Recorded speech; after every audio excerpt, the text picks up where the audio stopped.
Y como les decíamos, nos acompaña Edmundo Val, exdiputado de Ciudadanos, ahora exmilitante de Ciudadanos, pero no creemos que exciudadano, eso exciudadano no. Espero que no tenga ningún partido político la potestad de privar a nadie de la condición de ciudadanía, ¿no? Y de sus derechos fundamentales. ¿Pero a usted le han privado de la militancia de Ciudadanos, sí, o ya usted lo había provocado? Venga, que me eche. No, bueno, a ver, es que estamos acostumbrados en los partidos políticos que el que se mueve no sale en la foto, ¿no? Han salido en otros partidos políticos, bueno, me refiero al PSOE, el caso de Nicolás Redondo y el caso de Alfonso Guerra, que decía que él no era un disidente, ¿no?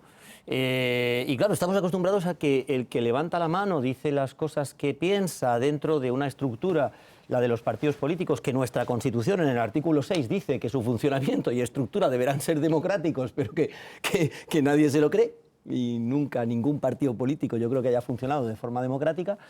Pues entonces, por decir que una decisión que toma el partido en un momento determinado, nada menos que no presentarse a las elecciones generales, uno se convierte en un traidor, en un desleal, en un Judas, en un... Bueno, no sé, si a uno le castigan por decir lo que piensa, que me castiguen. Pero la libertad tiene este precio, yo lo pago encantado. Por ejemplo, en el caso de Leguina fue por pedir el voto para... No, yo no he pedido el voto. No, por eso digo, por pedir el voto a una organización adversaria y por eso lo expulsan. En su caso claro, es por la discrepancia, que además usted la ha manifestado en los últimos meses, evidentemente clara, aquí mismo usted criticó horas, con sí, todo el derecho del mundo, sí, que un partido no puede ausentarse de unas elecciones, etcétera. Decía que Adrián Vázquez pues estaba guardando lo que quedaba en la caja para su promoción personal de cara a las europeas. Pero yo le pregunto, ¿es por eso, por las críticas que hace, o es por haber anunciado una plataforma que de alguna manera pudiera ser entendida por Ciudadanos como un adversario? La plataforma es una asociación, se llama Nexo. Es una página web, por cierto, preciosa, que se llama nexoplataforma.com, donde cualquiera se puede inscribir en esta asociación, como cualquiera se puede inscribir en el Ateneo de Madrid. Pero el Ateneo no se va a presentar a las elecciones. Bueno, Nexo, vaya usted a saber lo que van a hacer, pero como cualquiera, nosotros en este momento tampoco tenemos una intención de presentarnos a ninguna elección. Ahora mismo el objeto de esta plataforma, que está constituida en forma de asociación, es crear un tanque de ideas, una generación de ideas que vemos que falta en la política, en donde solamente prima el insulto personal y qué mal lo haces tú, pues anda que tú, en lugar de proponer cosas en positivo para la solución de los problemas del país, y queremos hacer eso, queremos hacerlo desde la perspectiva de prescindir de las etiquetas. Estamos ya hartos que nos llamen fachas y nos llamen comunistas. A mí me han llamado de todo, tanto rojo peligroso como facha, ¿no? Ya estoy harto de eso. Nosotros queremos trascender de ese debate de los polos. Seréis vosotros, los periodistas, los que nos pongan las etiquetas cuando digamos cosas y nos diréis, pues esto que decís parece bastante de izquierdas o parece bastante de derechas. Nosotros nos encogeremos de hombros, nos reiremos y diremos, bueno, pues lo que tú digas, ¿no? Y queremos proponer ese tipo de soluciones, ese tipo de propuestas, con gente valiosa, con gente que cree que existe este espacio en España, con gente que yo creo que después de las elecciones y del resultado, en teoría inesperado, entre comillas inesperado, de que no ganara y no arrasara Núñez Feijóo, ¿no? Todo el mundo se confundió, pues está más vivo que nunca y yo creo que es más necesario que nunca. ¿Cuántas veces hemos dicho eso, ¿no? En el anterior partido en el que estaba? Este espacio es más necesario que nunca. Y luego vas y no te presentas a las elecciones, ¿no? ¿Y cuántas veces hemos dicho aquello? Ni rojos ni azules, pero sin quererlo. Pero eso de... Nosotros vamos a hacer efectivo ese principio. Pero ni rojos ni azules fue una frase de Rivera en los inicios de la decadencia política de Ciudadanos, cuando luego se vio que pactaban siempre con los azules. Ni rojos ni azules. Bueno, con los azules sí, pero con los rojos no. Más o menos fue así la jugada, señor Val. Cuando uno dice esto, y eso yo creo que, en fin, no sé, me habéis seguido en mi vida política, cuando yo digo una cosa, me la creo, en primer lugar, y en segundo lugar, la cumplo, la ejecuto.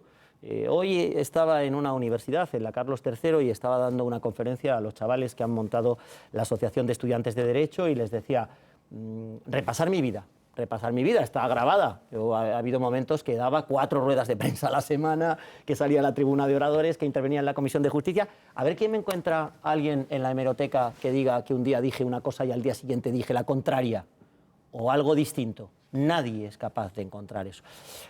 El nuevo candidato a la presidencia del Gobierno de España, si le hacen la prueba, que ya se la han hecho, pues en fin, sale lo que sale, ¿no? Se puede y ser... lo mismo que hablo de mí en primera persona, pero en fin, lo puedo decir de Paco Igea. Pero en política, porque le ha pasado a Pedro Sánchez, pero le ha pasado a Felipe González, le ha pasado a Zapatero, le ha pasado a Mariano Rajoy, le ha pasado a Aznar. O sea, casi todos los presidentes, en algún momento, cuando están en los zapatos de presidente de gobierno, ven las cosas a lo mejor un poco distintas a cuando estaban en otro momento. Le pregunto... Yo cuando sea presidente a lo mejor me pasa eso. ¿Usted aspira a ser presidente del gobierno? Claro, es que me está hablando de presidentes del gobierno. Yo estoy hablando de una cosa modesta que se llama Nexo, que pretende salir adelante, que pretende aglutinar a todo este espacio que está, pues vamos a decir, entre la derecha del PSOE y la izquierda del PP, ¿no? Una gente que cree que es posible un espacio bisagra, que es posible hacer lo que hacen en Europa los partidos que ocupan este espacio, que son capaces de pactar con este y con este, y que pretenden esencialmente pues, que el designio del interés general y del país pues, no dependa de soluciones extremistas. Pero entonces es un poco el problema de Ciudadanos... somos asociación. Una asociación que luego se verá si se forma un partido o una agrupación electoral. Los asociados. Lo que quieran los asociados. Claro. Simplemente el hecho el error de Ciudadanos fue siempre apostar a un lado. Y, y usted lo advirtió, además, usted, Francisco Igea, lo advirtieron con bastante antelación, eso es indiscutible. Paco Igea, porque él estaba en un momento en el que yo no pintaba nada en el partido, yo era un diputado más y no formaba parte de los órganos de gobierno del partido, pero él lo ha contado muchas veces que en aquella ejecutiva en donde se planteó la posibilidad de ofrecerle a Pedro Sánchez ese gobierno de 180, pues fue él, fue Garicano, fue Prendes y fueron otros cuantos los que votaron en contra, eran partidarios de ofrecer ese acuerdo al Partido Socialista para que no gobernara con Podemos ni con los independentistas. ¿Puede ser ustedes...? Se puede ser. Digo, la pureza en el centro existe, se lo pregunto, porque, es buena pregunta, porque la pureza, digamos, hasta en el alcohol. El alcohol puro de farmacia es bastante malo, se lo aseguro. Entonces, la pureza puede ser bien para algunas cosas, pero para la política la heterodoxia funciona mucho mejor. Entonces, ¿se puede ser de centro progresista o de centro conservador? ¿Usted qué es más, de centro progresista o centro conservador? Vamos a ver, en otros países del mundo, el caso más paradigmático es el de Holanda. Hay un partido de centro-derecha y un partido de centro-izquierda, ¿no? El partido de centro-derecha es el de Mark Rutte, el de centro-izquierda es el D66. Porque son países que tienen una tradición de centro y una tradición liberal desde después de la Segunda Guerra Mundial o incluso algunos antes, Pero en España esto es una cosa rara. Es decir, aquí empezar a hablar de centro-derecha o centro-izquierda cuando no existe ni tan siquiera un partido de centro, pues es que es como surrealista. A mí cuando me preguntan siempre digo lo mismo. Esta pregunta me la habéis hecho muchas veces. Yo soy radical de centro de verdad. Y de medio centro. Y cuando se plantea, esos son términos futbolísticos, del centro del campo, si hablamos de nuestros queridos equipos de fútbol. ¿Por qué? Porque creo que este es un espacio, y ese fue el problema que tuvo Ciudadanos, que se decantó, como bien has dicho tú, hacia uno solo de los lados, en donde cabe un montón de gente que tiene, una preocupación por la economía, por favorecer la economía privada, que al final es lo que produce el beneficio económico general, si se pagan impuestos, si se genera empleo, si se crea riqueza, y en segundo lugar, la necesidad de atender a los colectivos vulnerables, que los servicios públicos sean los mejores posibles, que sean excelentes, es decir, el estado del bienestar. Y las dos cosas son de centro. Entonces, a mí me gusta estar de centro, aunque confieso, que es lo que tú me quieres escuchar, que a mí me preocupa más el estado del bienestar que la economía. Pero habrá otras personas dentro de nuestra organización que se ocupen de estos aspectos. En Ciudadanos, pues era María Muñoz, y entonces, de esa forma, pues parece que a ella la etiquetaban como de centro-izquierda y a mí, de centro-derecha, perdón, y a mí como de centro-izquierda, a mí ya Sara Jiménez, ¿no? Como de centro-izquierda. Bueno, pues ponernos las etiquetas que queráis. Yo, desde luego, voy a ser de centro de verdad. El problema del centro en España fue querer crecer por encima de sus posibilidades. Por ejemplo, cita usted el caso alemán. Hans-Dietrich Genscher se pronuncia así, pactó pues, con Helmut Schmidt, y cuando vio que tenía que pactar con Helmut Kohl, pues pactó con Helmut Kohl. Efectivamente. Hubo un momento que desapareció, pero siguió existiendo. Siguió existiendo. Pero pactó a izquierda y derecha, claro, pero teniendo claro que su vocación es desprovista de sentido peyorativo de bisagra, de moderar y templar, de ejercer de árbitro. El problema de Ciudadanos no solo es que basculó mucho a la derecha, sino que llegó un momento en que tuvo mal de altura. Totalmente, se creyó, de por acuerdo. ejemplo, Albert Rivera pudo ser presidente del gobierno. Yo digo que tuvimos 57 diputados, nos votó millones de personas, nos votaron millones de personas, fue cuando yo me estrené en la política, en esa 13ª legislatura tan corta, y allí nos votaron mucha gente que cuando esto empezó a salir mal, se fueron a votar a Vox. Entonces, claro, estas personas pues votaban en contra de alguien, votaban en favor de alguien que tenía muy buena pinta, que era Albert, y que además es un tipo espléndido y muy inteligente, muy intuitivo, muy buen comunicador, pero no eran gente de Ciudadanos. Entonces, la perspectiva de que un partido de centro en España, ahora, vamos a ver que no estamos en la estratosfera, pueda llegar a conseguir 50 diputados me parece irrealizable. Efectivamente, yo creo que en ese momento de explosión el partido vivió muy por encima de sus posibilidades y que tenemos que en fin, plantear una perspectiva más realista. Ojo, pero no imposible. ¿Por qué? Pues porque la demoscopia que todos los partidos hemos tenido dentro del partido y a la cual yo he podido acceder por mi cargo orgánico dentro de Ciudadanos, te dice con total claridad que en España hay 6 millones de votantes que se declaran de centro, de los cuales 1,5 millones son de centro puro. Quieren una bisagra, no quieren un centro derecha o un centro izquierda. El resto, de 1,5 millones a 6 millones, son los que se llaman votantes de centro con sesgo. Centro derecha, centro izquierda, de forma que si yo soy decisivo y pacto con uno de los dos, a lo mejor el otro lado se me enfada. O a lo mejor no, si se lo explico bien. Pero bueno, ese 1,5 millones de votantes, que el problema que tiene el centro en España es que son esencialmente abstencionistas y hay que motivarles para que se levanten del sillón y vayan a votarte, y tienes que presentar algo atractivo, algo bueno, algo elaborado, algo intelectualmente bonito. Bueno, pues eso existe en España. Entonces, esa idea, ese mantra que hemos tantas veces dicho, todos nosotros, yo también, de es que España es un país de fachas y de rojos. No, es verdad. Hay una masa importante de población que se define a sí mismo como gente de centro. Pero tiene que haber algún problema, no sé de qué tipo. Bueno, para el partido que... lo hacemos mal, ese es el primer problema. No, pues mira, UCD, que bueno, que su subida pues es artificial, llegada al poder con el presidente del gobierno, salíamos de una dictadura, pero tan pronto tiene la primera crisis, desaparece, pero desaparece absolutamente. Luego surge Ciudadanos, tiene una pequeña subida de 2 a 20 y pico y luego se desploma. Luego llega UPyD de 1 con Rosa Díez a 5 y luego se desploma. Luego llega Ciudadanos, llega a 50 y pico y luego se desploma. Tiene que ver algo más que la mala gestión del centro para que en España esto no acabe, digamos, triunfando. Las cosas no se consiguen de la noche a la mañana con la primera intentona. Yo soy un experto en ser terco, ¿no? En ser contumaz. Cuando no consigo una cosa a la primera, lo intento una segunda, una tercera, una cuarta. Yo creo que el centro en España, lo que sí que tengo la sensación es que va madurando. Va madurando porque además la realidad nos abofetea.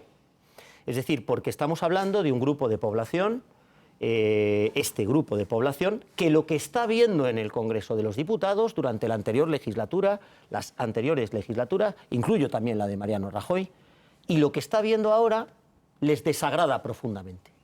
Entonces, ese es el germen para poder, de nuevo, gestionar este espacio con pericia. Yo, lo que ocurre es que, levanté la voz porque veía que no existía esa pericia, pero te pongo un ejemplo claro. Ciudadanos consiguió 10 diputados, que parecía un fracaso enorme, y fíjate hoy lo que serían 10 diputados para Nexo, para Nexo Plataforma. Con esos diputados, Albert Rivera dimitió en 24 horas, o sea que claro, muy buen resultado. Y por eso entré yo en el Congreso, porque corrió la lista. Con 10 diputados hoy decidiríamos quién gobierna España. Decidiríamos si es presidente del gobierno Feijóo o Sánchez. ¿Y a quién votaría? Pondría mi programa político por delante y diría, ¿qué os parece? ¿Quién me compra? Yo tengo mis valores, no tengo que comprar los de los demás. No tengo que echarme en los brazos de los demás. Entonces, con 10 diputados, ¿qué intención de voto tuvimos? ¿Cuánta gente nos votó? Nos votó el 6,5% de los votantes. Cuando estábamos negociando, lo hacía yo personalmente, cara a cara, con otros compañeros del partido, Carlos Cuadrado, Marina Bravo, con María Jesús Montero los primeros presupuestos generales del Estado del gobierno socialista, la demoscopia nos daba 8,5%. 8,5%. O sea, 15 diputados, 17 diputados. No parece, por lo tanto, que la gente no quisiera votarnos. Más bien parece que se cometieron graves errores de estrategia al pactar solo con uno de los lados. Una cuestión. Si Nexo es un tanque de ideas, da la impresión que es un tanque de ideas para aflorar ese partido de centro que ahora mismo está en coma, ¿no? Sí. Da esa impresión. Entonces Bueno, le pregunto, ustedes... ustedes... acertada, yo no lo voy a negar. Ustedes, yo es lo que quiero personalmente, pero solo soy un asociado. O sea, quiere personalmente que eso se transforme en un movimiento político. Nexo. Yo quiero que eso sea Bien. así, pero esto lo tienen que decidir los asociados. Ahora estamos en trance de constituir la asamblea de los asociados con una apertura de inscripciones de asociados que se puede hacer a través de la página web, y una vez que esto funcione, pues a ver qué deciden. Pero digo que van a tener, en una situación tan delicada como ustedes no tienen representación política ahora en España, en una situación tremendamente delicada, Exacto. para el centro y para ustedes que están empezando, Claro. tienen que acertar muy bien estratégicamente y tácticamente en el momento. Da la impresión que en unas elecciones con 50 circunscripciones lo iban a tener complicado. Pero si es una circunscripción única, como las europeas, donde también se va a presentar Ciudadanos, quizá tengan la oportunidad. Y la pregunta es clara. El momento, la oportunidad de que Nexo, se llame así de otra manera, trate de florecer una formación de centro, ¿tiene que pasar por las elecciones europeas? Yo hablo a título personal, todavía no están los órganos de la asociación en marcha. Yo creo que una asociación que tiene un objeto político para participar en la configuración de los intereses generales y con estas ideas que no las escondemos, las decimos con total claridad, tiene que tener la vocación de convertirse en partido político y en su momento presentarse a unas elecciones, que es precisamente lo que hemos criticado porque no lo ha hecho Ciudadanos y al final nos han expulsado. Yo sinceramente te digo que me siento liberado de esta... Ciudadanos es un cadáver, un zombi, no existe. Por eso ni nos hemos defendido de los expedientes. Sí, usted dijo, no voy a recurrir. Sí, yo no voy a recurrir. Yo estoy feliz con mi nuevo proyecto. Del anterior quiero hablar lo menos posible. Entonces, ¿cuándo? Es la pregunta que tú me haces. ¿Cuándo? Pues claro, tú lo ves muy bien y yo creo que de forma muy correcta. El sistema español está pensado para que las iniciativas como esta que nosotros planteamos fracasen. Es un sistema que está pensado en el bipartidismo. Es un sistema en el que en un momento determinado, histórico, en España, 2006, nacionalismo, en Cataluña, surge Ciudadanos y 2015, o por ahí, surge Podemos, con todo el movimiento de la Puerta del Sol, movimiento 15M, etc. Pero eso es muy complicado. Vox surge también en otro momento determinado, es el voto del cabreo, en definitiva. Es complicado, es difícil, el sistema no te lo permite. Pero tú también lo dices y yo estoy también de acuerdo con esto. No podemos errar el tiro. Entonces, las elecciones europeas son en junio del año que viene. A mí se me representan muy cercanas, excesivamente cercanas, quizá. Tú das por supuesto que Ciudadanos se va a presentar. Yo no sé qué decirte, la verdad, viendo las cosas como son. Si tú te vas a presentar en junio del año que viene a unos comicios, hombre, abre el micrófono, ¿no? Y sal a la ciudadanía a decirle cosas. Pero es lo que dijeron. Dijeron. Nos vamos a guardar el dinero que tenemos, que fue uno de sus grandes cabreos. Sí. Nos vamos a guardar el dinero que tenemos. No nos vamos a presentar a las generales para no gastarlo inútilmente. Sí. Y vamos a ver si en las europeas, con circunscripción única, donde partidos que estaban en una situación complicada consiguieron representación, desde Ruiz Mateos a Podemos, que no existía, entraron en política a través de las europeas. Claro. Por eso le decía, si usted va a aprovechar esa posibilidad, y da la impresión de que si Adrián Vázquez y los dirigentes que quedan en Ciudadanos dijeron vamos a apostar todo a las europeas, parece evidente que la única bala que les quedan es las europeas. Yo le pregunto si van a concurrir también ustedes a las europeas y van a tener que confrontar con otro partido de centro. Bueno, es que, insisto, lo tendrán que decidir los asociados. Si es que el razonamiento... Pero usted quiere. Yo quiero, pero no sé si en el momento en el que lleguemos, cuando lleguemos, después de transcurrir todos estos meses que tienen que pasar hasta que llegue junio del año que viene, vamos a estar en condiciones. Entonces yo lo que expreso es un deseo, pero luego la realidad me puede decir lo contrario y entonces decir que estoy equivocado. Mira, yo te voy a decir una cosa. He escuchado tantas cosas que eran mentira de Adrián Adrián, para el que no lo sepa, es el secretario general de lo que se llamaba Ciudadanos, porque la verdad es que nadie le conoce, ¿no? Pero, en fin, dijo que se presentaban a las elecciones europeas, ya veremos al final qué es lo que deciden, porque hoy dice una cosa y al día siguiente dice la contraria, aparece el presidente del gobierno. Digo, por subirle la moral. Seguramente no es por eso, pero yo creo que a lo mejor usted quiere pensar en eso. Yo quiero pensar en eso. Claro que quiero pensar en eso porque me conoces y sabes que soy un optimista. No en eso, en lo que me está diciendo mi compañero, mis compañeros José Luis Regalado. Estamos intentando acceder a la página web de Nexo, que es donde entra la gente para visitarla, y debe estar muy petada de tráficos porque se ha colgado. O sea, ahora mismo no podemos entrar en la página. No sé si es que tienen, digamos, tecnológicamente, digamos, una gran capacidad para que entre mucho tráfico o ahora mismo se ha colgado. Hay una curiosidad y es que le hemos tenido que poner Nexo Plataforma. Bueno, que ya Nexo, se ha recuperado. Porque es que Nexo estaba cogido ya, el nombre en Internet. Que ya se ha recuperado, entonces, que ya ha venido arriba. Ahí tienen la página, de Nexo. Dos cuestiones y le cedo el turno ya a mis compañeros. Primero, momento político actual, la investidura, la amnistía, su opinión al respecto. A ver, la amnistía, si se produce finalmente, y el momento político ha fracasado, Feijóo, ¿usted qué cree, que hay que ir a repetición electoral o que Sánchez tiene que intentarlo? Yo, a cambio de la amnistía, quiero repetición electoral. Es decir, no me parece una moneda de cambio razonable, lo he dicho por activa y por pasiva, y no es ya que el foco se ponga en el hecho de que la amnistía sea constitucional o inconstitucional, que parece que es lo que el Gobierno quiere que discutamos. La amnistía es inmoral, es injusta. Entonces, aunque sea constitucional, me da lo mismo. ¿Pero por qué es inmoral? Unos malversadores que tienen la condición de políticos, se les va a perdonar el delito porque tienen 7 escaños que hacen presidente al candidato. Otros malversadores, que pobrecillos no son políticos, ingresarán en prisión. ¿Cuántos asuntos de malversación he llevado yo? Yo, hombre, animo al que quiera delinquir el día de mañana que prepare ya un partido político, a ver si tiene suerte de ser decisivo, porque entonces aquí paz y después gloria. Te perdono todo con tal de que tu voto me sea necesario, ¿no?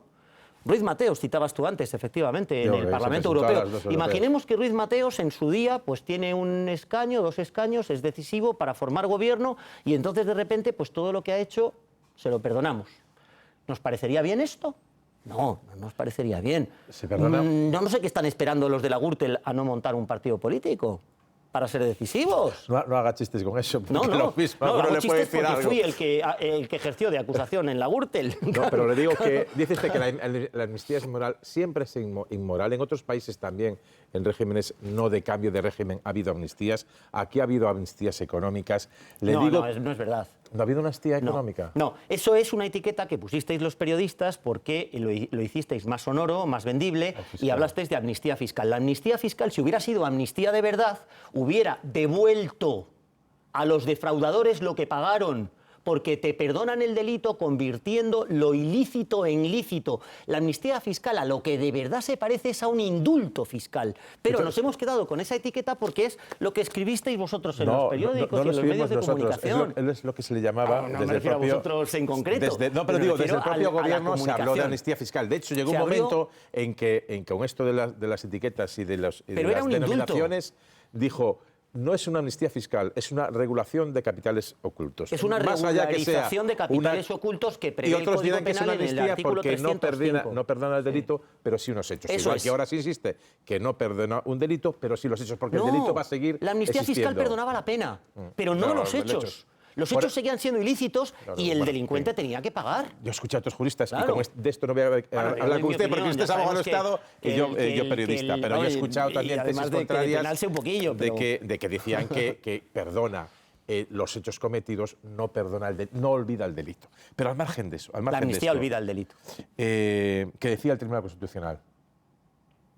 Que decida el Tribunal Constitucional. Si es constitucional o no, habrá que aceptarlo. Yo te he contado de dar una conferencia en donde decía: tenemos que acatar las sentencias del Tribunal Constitucional. No podemos hacer que cuando nos dictan una sentencia contraria a nuestros propios intereses decimos que los jueces son machistas y fachas, y cuando la dictan la que a mí me gusta decimos que la justicia es maravillosa. No, tenemos que acatar las sentencias. Y yo, lo he dicho por activa y por pasiva, me niego radicalmente a hablar de un Tribunal Constitucional politizado. No quiero hablar de un... Si el Tribunal Constitucional, dice que la amnistía, tal como se redacte, es constitucional, la amnistía será constitucional. Llegaré aquí y diré que es inmoral. Sí. Y diré que es constitucional. Contra mi criterio. He escrito una tribuna en El Confidencial explicando los requisitos jurídicos o los aspectos jurídicos, no políticos, jurídicos de la amnistía. La separación de poderes, la igualdad ante la ley, en fin, este tipo de cosas, cosillas de sin importancia. Una última cuestión, vamos mal de tiempo, entonces os pido preguntas concretas y respuestas concretas. Ya lo Pero sé, una última cuestión, porque el momento está tan convulso, ¿qué le ha parecido todo lo que ha pasado? Y ha sido muy comentado, el episodio del acoso que ha sufrido en un tren viniendo de Valladolid de Óscar Puente, que ejercía además de portavoz en ese momento del PSOE, y la reacción que ha habido en el PP. Me ha parecido lamentable. Mira, no se puede salir a opinar. Yo esto lo decía mucho cuando estaba en Ciudadanos, ¿no? ¿Qué prisa hay en salir el primero a los medios de comunicación a dar una opinión? Esta es una situación histérica en la que viven todos los partidos políticos. No, hay que salir corriendo a decir una cosa. Pues no, hay que pensarlo. Porque cuando uno más o menos conoce a Óscar Puente, yo no le conozco en persona, pero bueno, es una persona apasionada, vehemente, y se encuentra con esta situación y a la primera de cambio tiende a pensar, pues era culpa de Óscar Puente. Después nos enteramos con que resulta que el tipo este que le ha abordado, pues en fin, es un tipo tampoco da mucha confianza respecto a cómo trata a los demás, ¿verdad? Y esto nos ha pasado a todos los políticos. A mí me pasó en la terraza de un bar una vez que un tipo me acosó, bueno, pues me levanté y me fui, no me encaré con él, me fui y ya está. Fue curioso porque otros señores me defendieron de otra mesa de al lado, pero bueno. Usted no tiene por qué irse de ninguna terraza. No, pero yo es que cuando veo a alguien muy bruto, muy animal, muy que viene a provocarme, pues trato de rehuir esta provocación, no de alimentarla, no de encenderla. Pero insisto, pero el dueño, que entre el dueño de la terraza y en segundo lugar, Óscar Puente está en un tren, o sea, es difícil irse del tren, además tiene que coger el tren para irse a Madrid. Y no solo eso, sino que además viene calentito porque ha intervenido en la investidura, con lo cual estaría eufórico, ¿no? Estaría emocionado y tal. Insisto, es decir, fue culpa del otro, parece, ¿no? Sí. Parece que fue culpa del otro, entonces yo de verdad, ¿para qué salimos a decir cosas que luego deberíamos retractarnos de ellas? Si es que bueno, empezamos con las preguntas. Solo recuerdo lo del tiempo. Nada más, Isaías. Parafraseando a uno de los personajes de Vargas Llosa, ¿cuándo se jodió el Perú? Y sobre todo, ¿por qué cuando se jodió el Perú, en el caso de Ciudadanos, ustedes no se fueron y montaron entonces un nexo? Es decir, ¿por qué soportaron dentro de esos gobiernos, en comunidades, en ayuntamientos, en vez de plantar cara y decir, este no es nuestro camino? Porque no siempre el sistema tiene la culpa, porque si el sistema no permitiera entrar a nuevas organizaciones, sería un sistema nefasto, porque desde entonces tenemos ahora un parlamento de lo más atomizado en toda la historia, ¿no? Entonces el sistema permite entrar, ¿no? Lo que pasa es que en mantenerse, algunas formaciones, desde luego, han demostrado poco vigor, y me extraña que no tuvieran, digamos, la valentía en ese momento de decir, nos estamos separando de nuestro objetivo, habrá que tomar otro rumbo. Cuando uno está dentro de una organización y sobre todo personas como yo, que somos gente que hemos trabajado toda la vida en equipo, que somos personas disciplinadas, pretende cambiar las cosas desde dentro. Es decir, yo no me voy a referir a la primera parte, digamos, de cuando se jodió el Perú, que fue cuando no llegamos a ese gobierno de 180, porque, insisto, es que a mí no me consultaba nadie, yo no tenía ningún poder dentro de Ciudadanos, era un diputado más, acababa de entrar en política, era un novato. Pero después sí he tenido muchas responsabilidades. Y ahí hay un momento en el que se produce una contumaz estrategia errónea, es decir, batacazo tras batacazo seguimos con la misma estrategia. Y muchas veces los periodistas nos preguntáis, a los que nos dedicamos a la política, ¿no?, por esto de la autocrítica, ¿no? Bueno, pues yo la voy a hacer de oficio sin que nadie me la pida. Cuando no sacamos representación en la Comunidad de Madrid, yo era el cabeza de lista, yo no debía aceptar ese cargo de vicesecretario del partido y a lo mejor ese debió ser el momento en el que uno debió levantar la mano. Yo no lo hice, no lo hice. Y lo digo aquí, lo confieso claramente. Cuando volvimos de la campaña de las andaluzas, fue cuando yo levanté la mano y dije, no, se ha acabado.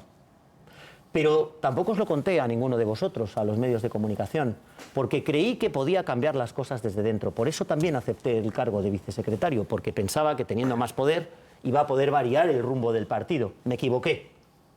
Cuando alguien se rodea de aplaudidores, de autómatas, de simples palmeros, es imposible que una sola persona o unas pocas personas consigan cambiar el rumbo de un partido político, porque el funcionamiento de los partidos políticos no es democrático, es cesarista. Entonces, ahí, ya después de Andalucía, yo es cuando ya dije, por ahí ya no paso. Y después, un poquito más tarde, cuando la cosa ya terminó siendo sonora, ya los periodistas parlamentarios que pasaban por el Patio de los Leones ya se daban cuenta, pues eso, del lenguaje corporal, de los enfados, de las caras serias, etcétera, pues entonces ya es cuando en las primarias decidí, con otras personas, decidimos un conjunto de personas presentarnos contra la candidatura oficial. Pero esto es lo que ocurrió. Y yo no voy a negar que estas cosas son muy fáciles de ver del presente hacia el pasado, muy difíciles de ver en el momento concreto.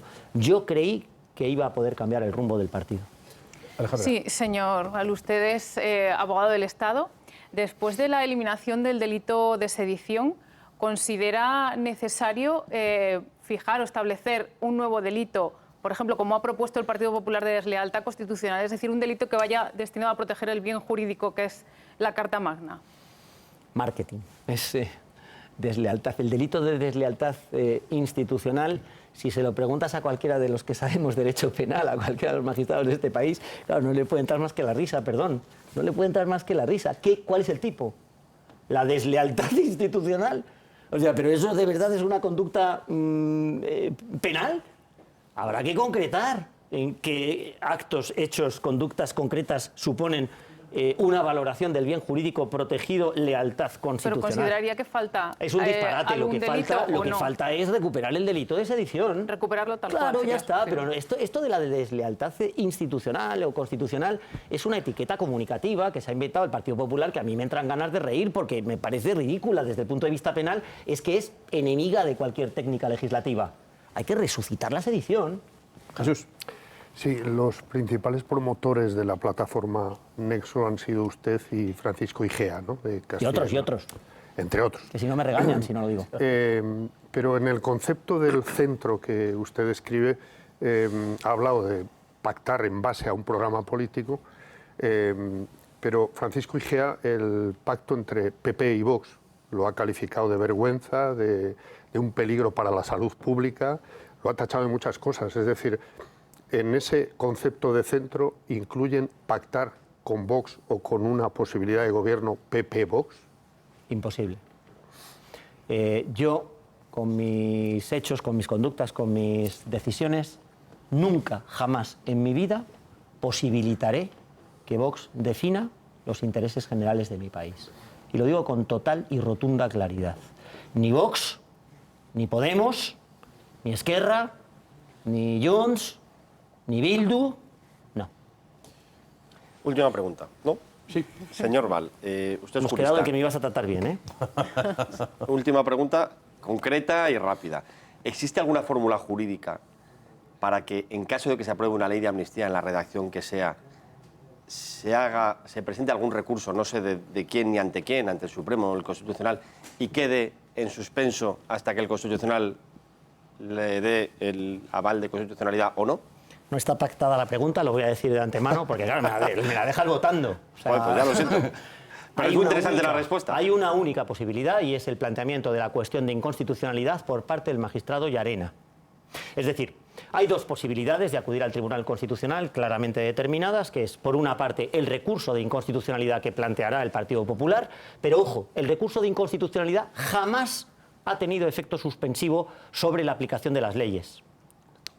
Entonces tiene que ser por la vía del, la juez Llarena, que está todavía investigando. Posibilidad de, existiendo en el BOE publicada y vigente una ley de amnistía, que esa ley de amnistía suspenda sus efectos hasta que el Tribunal Constitucional decida, la única posibilidad es que Llarena plantee la cuestión de inconstitucionalidad. Eso supone la suspensión del procedimiento penal y la suspensión de la aplicación de la ley. ¿Qué es lo que sucede? Pues que, en mi opinión, si este suceso, si este escenario se da, Puigdemont seguiría inhabilitado. Si tocara el territorio nacional, yo creo que debería ser apresado y se tendría que decidir, porque la cuestión de inconstitucionalidad, una vez planteada, el juez tiene derecho a decidir sobre las cuestiones urgentes que no admiten demora. A lo mejor se podría decretar su prisión provisional. Bueno, pues aquí lo dejamos. ¿Y esto lo sabrá Puigdemont? Pues seguro que como nos ve por el canal internacional, pues no tenga ninguna duda de que nos está Ya lo viendo. sabe. La pregunta no Ya lo sabe estaba seguro. pactada con usted, estaba pactada con él.